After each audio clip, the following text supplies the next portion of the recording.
আজ অনেক দিন পরে দেশি মুরগি রান্না করছি। তার জন্য একটা মশলা তৈরি করছি।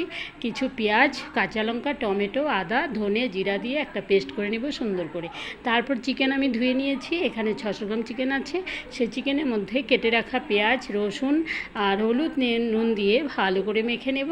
এবার যে মশলাটা করেছি সেটা দিয়ে মেখে নেব। আর একটু শুকনো লঙ্কার গুঁড়ো দিয়েছি। এবার আলু কেটে নিয়েছি, সেটাকে লাল করে ভেজে নিয়েছি। সেই তেলে এবার 3টে তেজপাতা, একটা পেঁয়াজ, হাফ চামচ গোটা জিরে দিয়ে আমি কিন্তু মশলাটা কষে নেব এবং একটা টমেটোর যে অংশটা ছিল সেটা আমি তেলে দিয়ে ফ্রাই করে নেব। এবার ফোড়ন আমার কমপ্লিট হয়ে গেলে ম্যারিনেট করা চিকেনটা এখানে দিয়ে দিব। 5 মিনিটের জন্য ঢেকে দেব মিডিয়াম টু লো ফ্লেমে। চিকেন হাফ কষানো হয়ে গেলে আমি কিন্তু ঝোল যে ব্যবহার করব সেই ঝোলটা আমি ফুটিয়ে নিয়েছি, সেটা এবার ব্যবহার করব। তো যতটা ইচ্ছে প্রয়োজন তোমরা করতে পারো, আমি এরকম করব। এটা কিন্তু রুটি এবং ভাত সব কিছু পরোটা দিয়ে খাওয়া যাবে। এবার একটা মশলা করেছি, দারচিনি, এলাচ, লবঙ্গ। তো যাই হোক,